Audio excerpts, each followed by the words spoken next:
Hi everybody, this is Alice, Bejeweled Hedgehog, here for vlog 30-something. This is going to be a two-part vlog.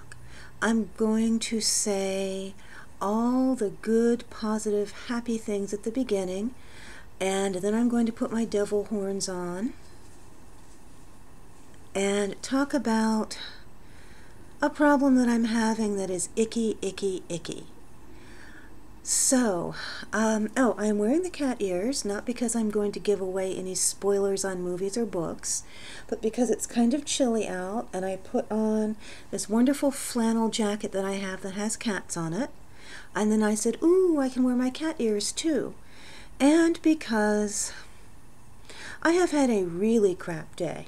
I mean, I got through my day, but my morning got off to a hideous, hideous start.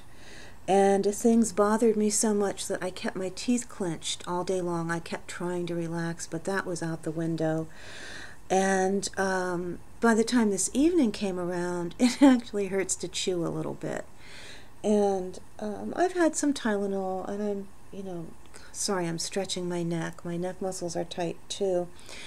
I may do some yoga before I go to bed.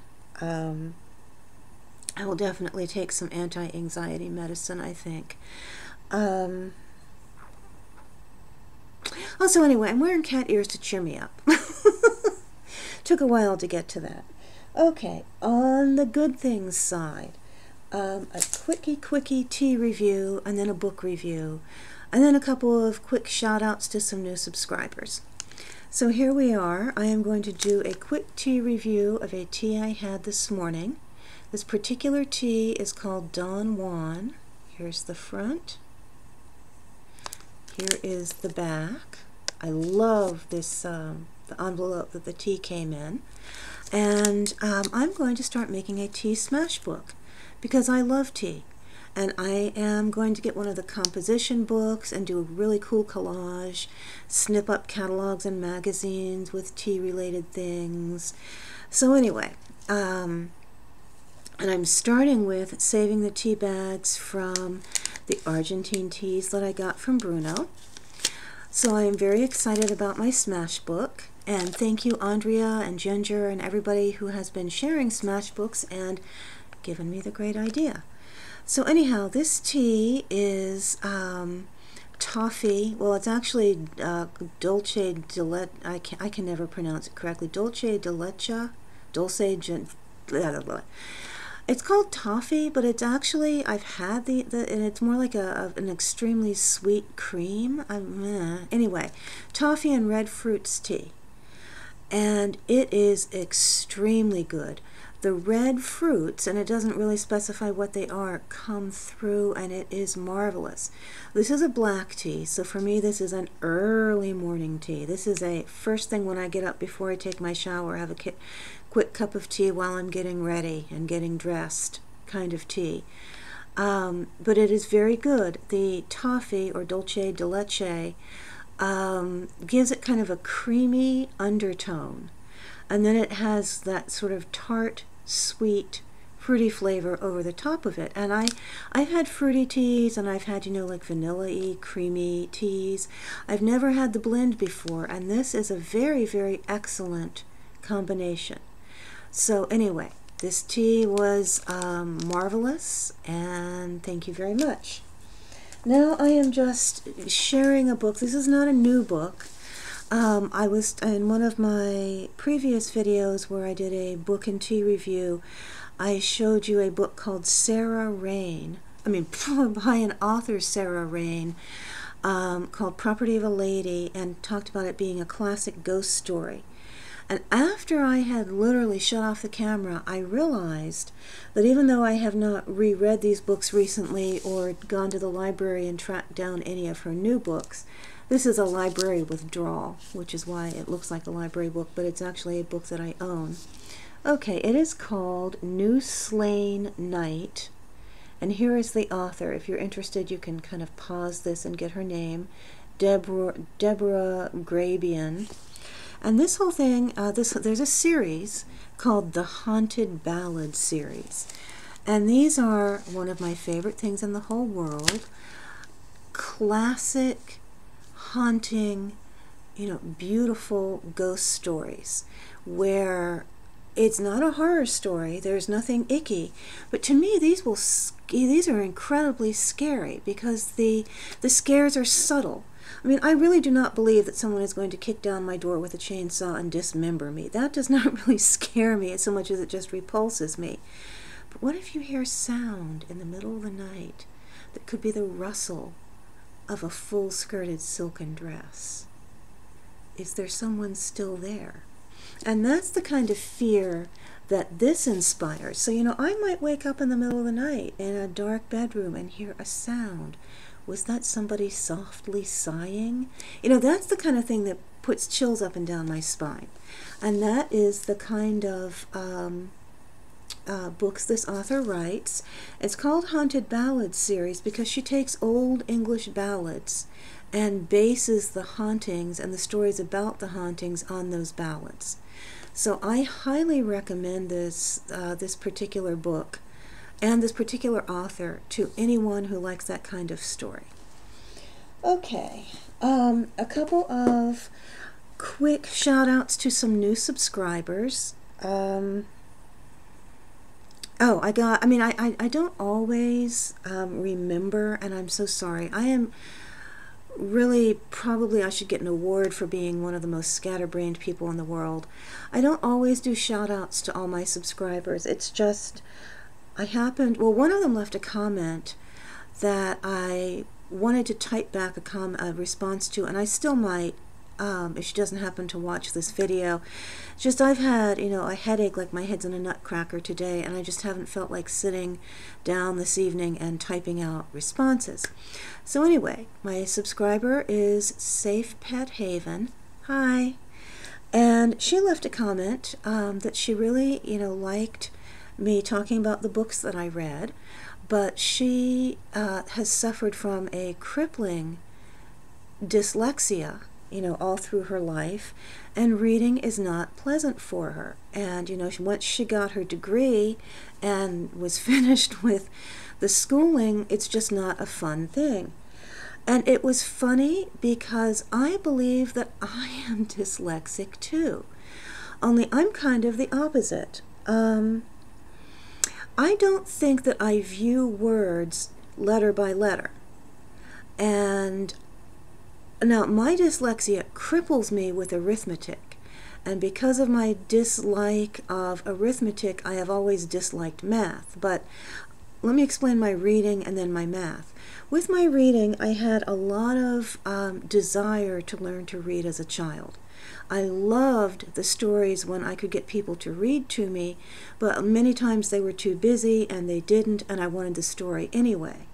So I think that, rather than learning in school where they have you sound out the letters, I think I may have learned to read initially by just memorizing the words. I would see this word and somebody would be saying something like cat. So I would just learn this is what cat looks like. And I know that I tend to look at either a word in its entirety or actually clusters of words when I read. And that I don't necessarily get the letters in the right places, because when I went to spell, I can read very easily and retain the knowledge, but when I go to spell, I either have no clue how the word is spelled or the letters just come out in a jumble. And I saw two things, but I never considered myself dyslexic, and neither did anyone else, because I was such an avid reader and still am. And everyone, I think, just attributed my atrocious spelling to, laziness. But I saw one of these fun internet things, like they showed you a sentence and they said, what's wrong with this sentence? And you look at it and you say, there's nothing wrong with this sentence. And then you look again and, it says, pick out the letters or something that are missing. So I picked out a few letters, that I could see that were missing. And then you go and look at the answer, and there's a heck of a lot more missing than you realize. And that was to go to show you that people don't really see every letter in a word. Once the brain learns to read, it just sees certain collections of things and accepts them. which is why when I would read, I could always read the whole thing, but I would frequently get the names wrong, way wrong, like transposed letters. And apparently, somehow I trained my brain to recognize clusters of letters and fill in the blanks and fill in the blanks accurately. So, but then when it came to math, okay, if you are, reading a story about a haunted house, clearly the tabs did not come flying out of the attic. Clearly the bats came flying out of the attic. So there's or not, the stabs didn't come out. I mean, because of context, I guess my mind always ordered those letters into the right place so that I could see, what the appropriate word was. But now numbers don't have that context-based, what do you want to call it, validation system on it. For instance, the number 286 is a perfectly valid number, and so is the number 268. But sadly for me, I so often don't see it correctly. I see 286 as 268. I transpose numbers right and left. And it is horrible. I hate anything where, like even calculators. It's not so much that I can't do adding or subtracting or multiplication or division by hand. It's that I get the fricking numbers wrong to begin with. So everybody says, oh, just use the calculator on your computer. Well, not if you type in the wrong numbers to begin with. So, in work-based situations, I am the queen of cutting and pasting or importing data. I will stand on my head to avoid having to type in a number myself, because I would say that at least 50% of the time I get it wrong. And it is not carelessness. I just don't see it correctly. And somehow, miraculously for reading, the dyslexia never really revealed itself. But in numbers are my nightmare, and that has given me a hatred of math. And the workarounds that I go through, from doing data imports to doing all kinds of stuff, so that I don't actually have to type any of my own numbers into a computer to produce a report or whatever, is phenomenal.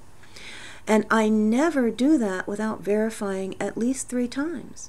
And sometimes I will come up with different results each of those times. And I hate working with numbers because people who tend to be in financial or accounting fields will say, oh, I think this total is off. Because they can keep a running tally in their head that gives them, as they get ready to start their process, gives them some idea of what the end result should be. But considering I'm not seeing the numbers properly to begin with, I can't do that. So anyhow, I just thought it was interesting how this characters, transposing characters can affect 2 different people in such different ways. So anyway, I am saddened that you cannot read with enjoyment, and I am frustrated by arithmetic. So anyway, I wouldn't say we're in the same boat, but maybe we're in little boats kind of side by side on the same lake. And the other person who subscribed to me was someone who has the coolest YouTube name. She is called Sexy Captain.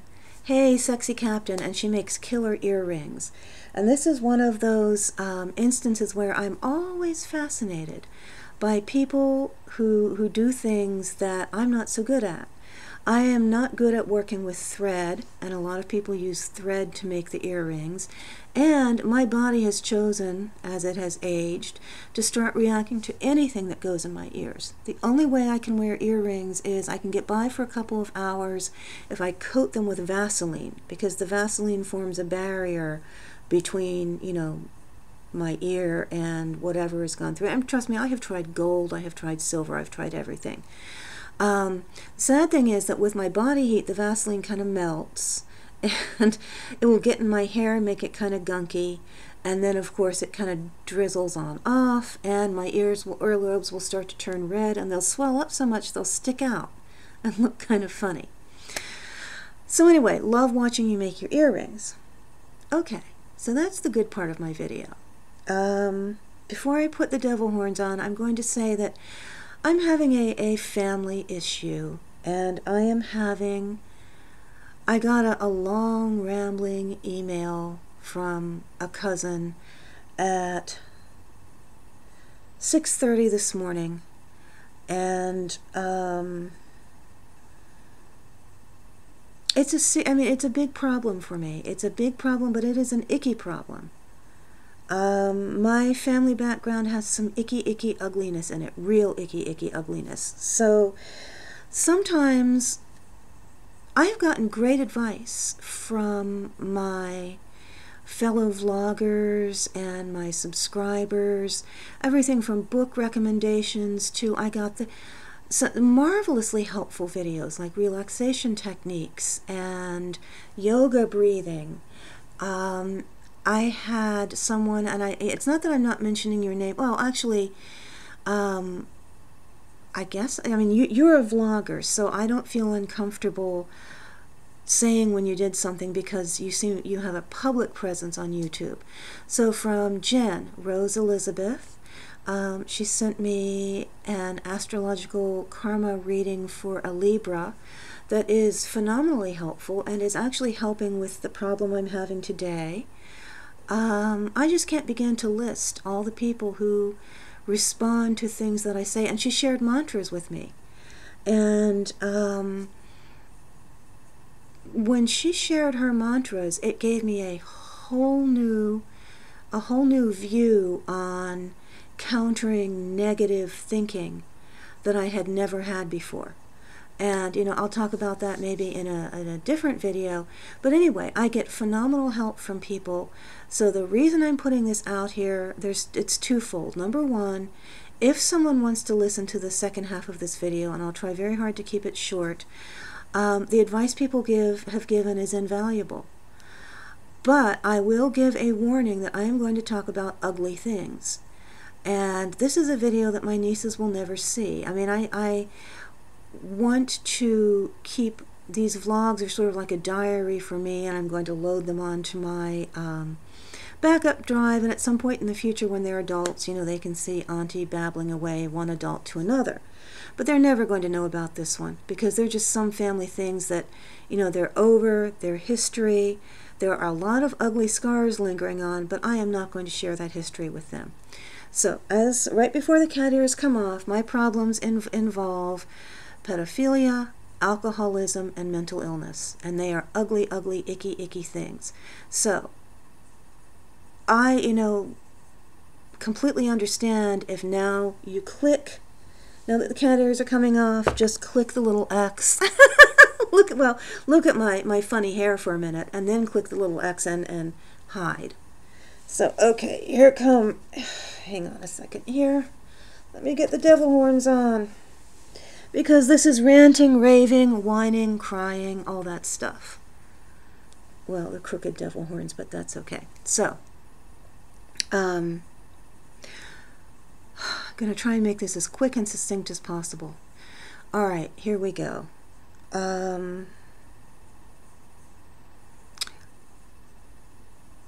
Quick family background. My mother was mentally ill. It progressed throughout her lifetime to the point where she had virtually no grasp on reality at the end of her life.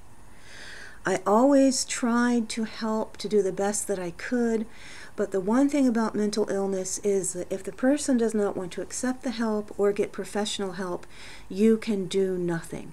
It is like watching alcoholism or substance abuse. It is like watching a train wreck. You can't stop it, no matter how hard you try. But I did try. For years and years and years, I tried with my mother. And it caused tremendous amounts of pain, tremendous amounts of frustration. And hearing her every day as a child, she was very paranoid and very negative about everything. She perceived every action that happened as a direct attack on herself. It was a very toxic form of thinking, and that is how she would pass it on to me. You know, if we were walking along and people were laughing, they were laughing at us.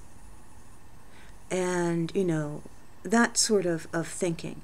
And I spent many years fighting that off and learning how to think like a normal person. And so that is just my background. It was horrible, and I had to put a lot of effort into looking at what I considered normal people and happy people. And a lot of my earlier friendships, even into my 20s, were not good ones.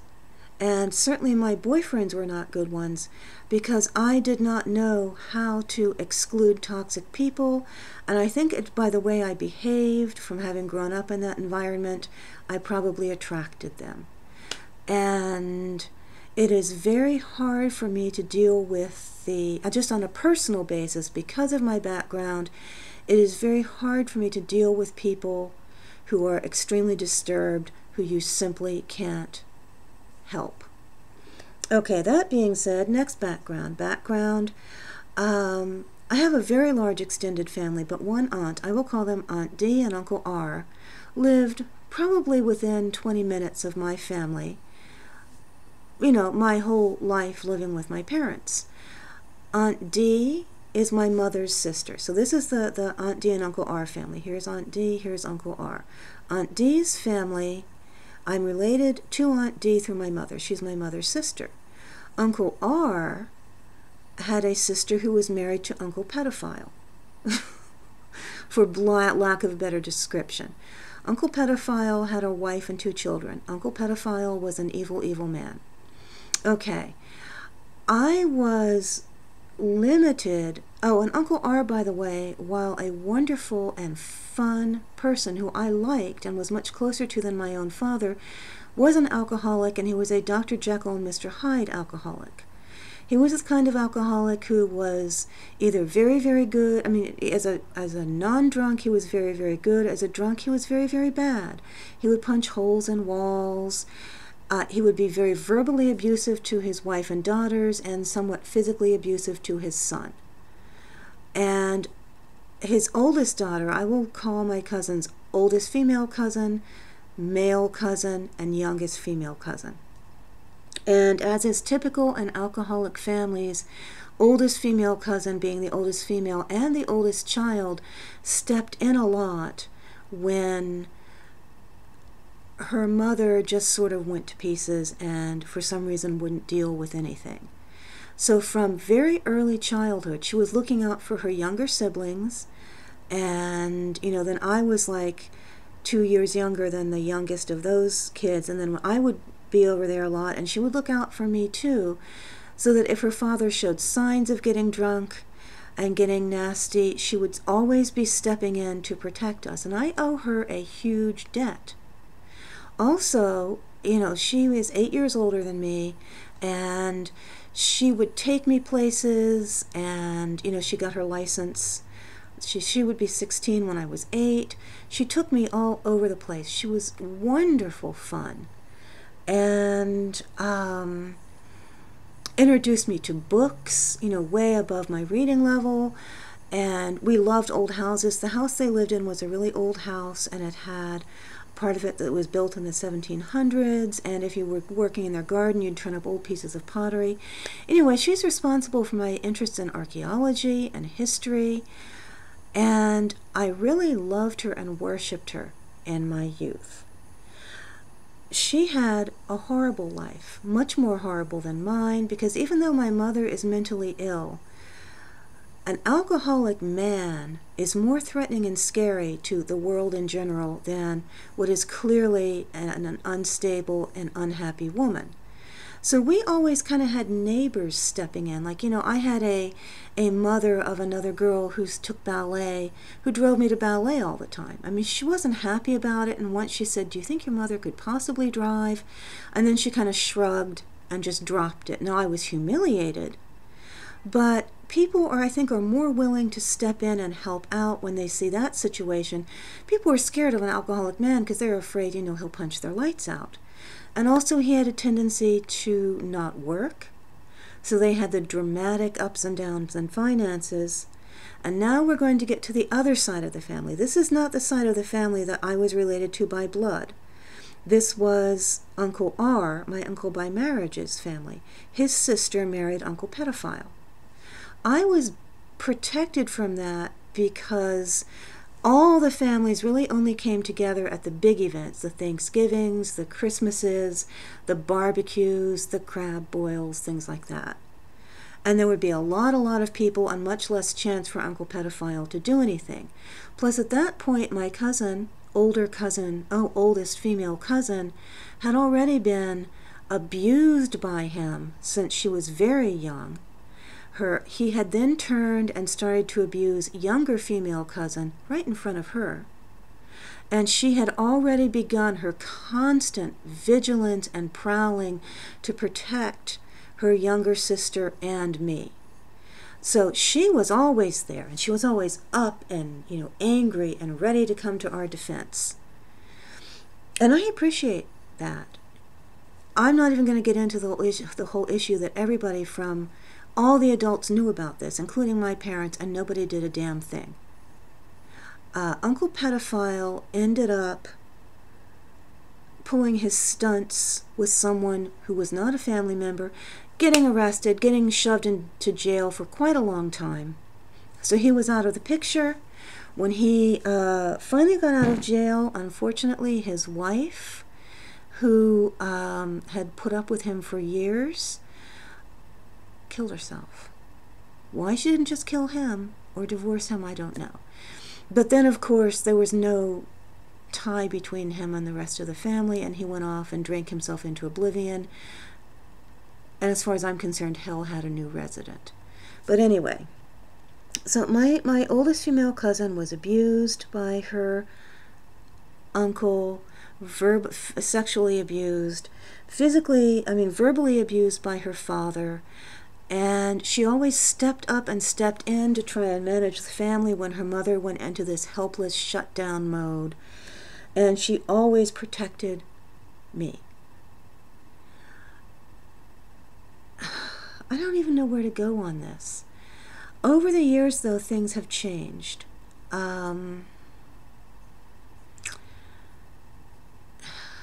This video is getting way too long. I'm going to try and keep it really short. I don't want it to go over half an hour. That leaves me 3 minutes. To make a long story short, as the years have progressed, it scarred her.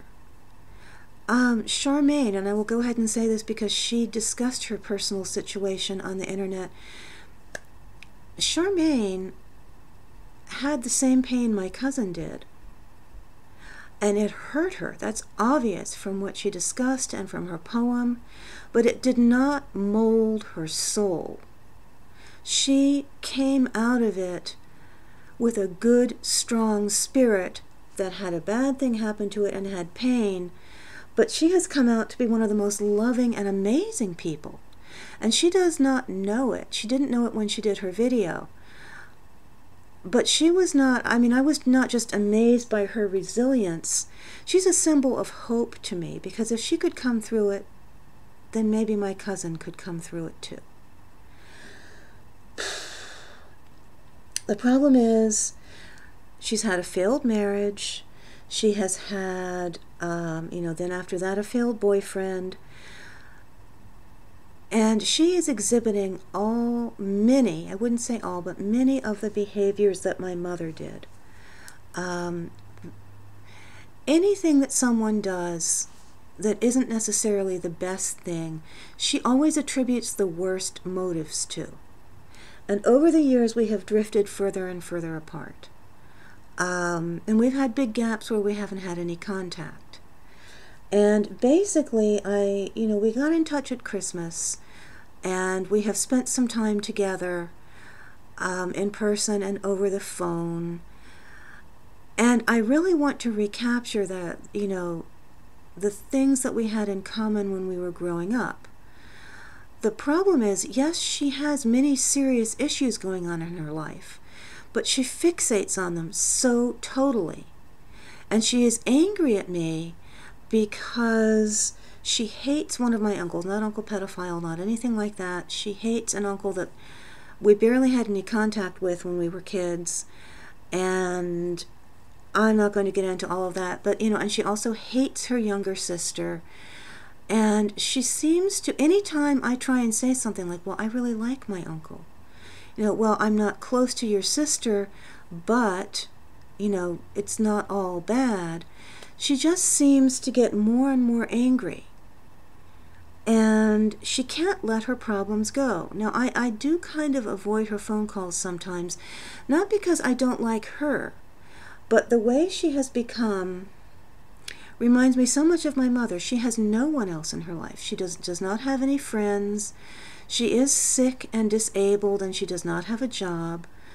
She will use the internet to try and find a boyfriend, but she has not ever used the internet to try and find supportive friends in other ways. Now, I realize that when I look at somebody who is behaving like my mother, it is hard to keep all that old baggage from coming up. So I really have to examine myself and see where my reaction to her is more biased by what I've seen by my mother, and I'm looking at her with too much fear. But she called me on Saturday, and we had a long conversation. I was a little grumpy at the beginning, but we ended up talking for 3 hours and 37 minutes, according to my phone. And I thought we had fun. I thought we had a good talk. And then I get up, early this morning, and there's a thing in my inbox at 6:30, and it's this long, long, long letter where she is complaining about everything. She is attributing, it starts from, maybe you talked to Uncle so-and-so and my sister because blah, blah, blah. A few more paragraphs, and then, apparently you did talk to my sister and Uncle so-and-so because blah, blah, blah. Now, the first question that comes to anybody's mind is, what the hell is wrong with me talking to to these people? But she has determined that he is an evil vulture, and that her sister is an incurable bitch, and I am apparently just supposed to sit here and nod and say yes. And it's not just those people. She is getting more and more unreasonably negative towards everything. And the one thing she can't let go is let go. She has some serious problems, but she seems to have no ability to let go of anything, even for a moment, and calm herself down. She doesn't see how incredibly intense and angry and worked up she is in comparison to all the other people that I see in my world. And watching her, and then this letter came that was really kind of disjointed, and oh my God, it's like looking at my mother. It is like looking at her destroy herself. The way she is thinking is that same kind of paranoid, angry, I hate everybody thoughts. My mother stayed in the house, hated my father, was never happy with my sister and I, had 0 friends, alienated all the neighbors, although not really. She didn't like them, and they stayed away from her, but many of them had a great deal of sympathy for her. She was alienated from most of her family except the one sister that lived in the area. And my cousin, sadly, is in an even worse situation. She has divorced her husband. Now that the legalities are over, she has no contact with him. She has cut off her sister. She made no friends. She has no contact with the rest of the family. Basically, and she's sick and doesn't get out very much. She will basically go through her entire day with no contact with anybody. And when I do contact her, it doesn't seem to make her happy. Because of this paranoia, she attributes, the worst things to me and to everybody. And I fear, I cannot even say, in fact, I did say in our long conversation, I agree to disagree. But she doesn't.